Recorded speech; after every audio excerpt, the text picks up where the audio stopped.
दोस्तों, बाबा साहेब भीमराव अंबेडकर का जीवन सतत संघर्ष और सफलता का ऐसा समंदर है जिसमें खोजा जाए तो हमें ज्ञान और प्रेरणा रूपी बहुमूल्य रत्न प्राप्त हो सकते हैं। और आज मैं आपके साथ ऐसे ही 5 रत्न यानी 5 प्रेरक कहानियां व प्रसंग साझा कर रहा हूं।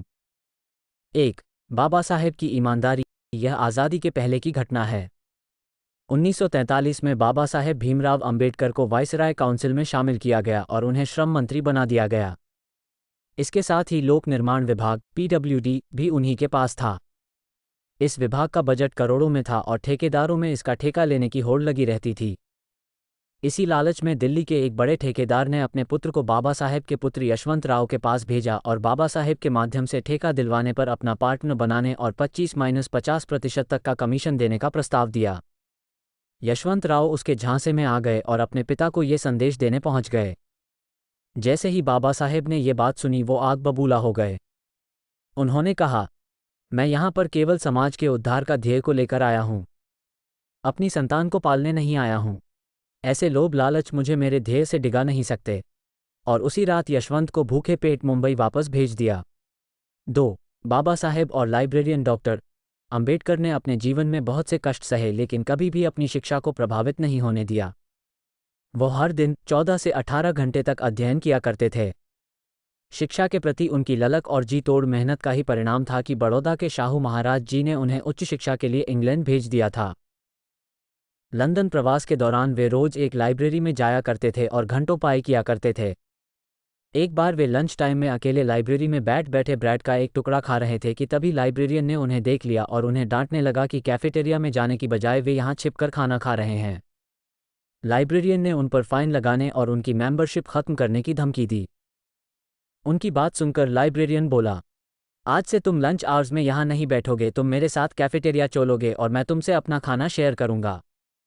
वो लाइब्रेरियन एक यहूदी जू था और उसके इस व्यवहार के कारण बाबा साहेब के मन में यहूदियों के लिए एक विशेष स्थान बन गया।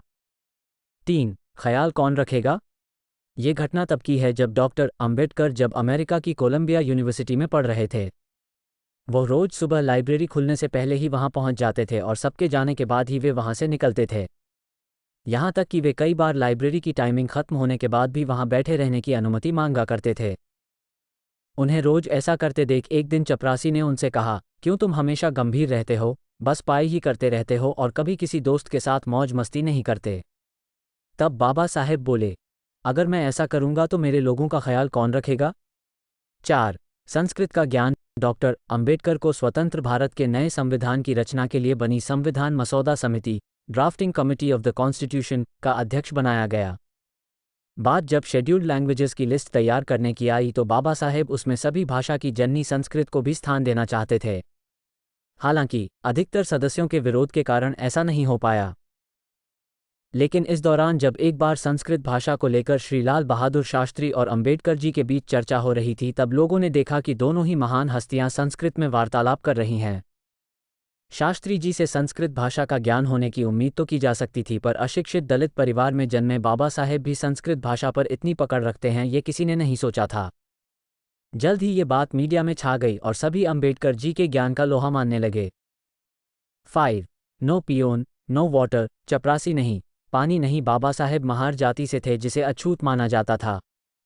यही कारण था कि वे विद्यालय में बाकी छात्रों के साथ नहीं बैठ सकते थे और उन्हें कक्षा के बाहर बैठकर पढ़ना पड़ता था।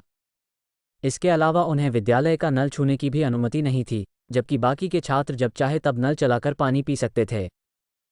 उन्हें सिर्फ एक ही सूरत में पानी मिल सकता था, जब विद्यालय का चपरासी भी उपस्थित हो। यही वो नहीं होता था तो कोई और भी उन्हें नल चलाकर पानी नहीं देता था। इसी स्थिति को उन्होंने बाद में अपने एक आर्टिकल में एक लाइन में समराइज किया है ऑन। इसीलिए भीमराव अंबेडकर को बाबा साहेब दलितों के मसीहा तथा महिलाओं के उद्धारकर्ता कहा जाता है।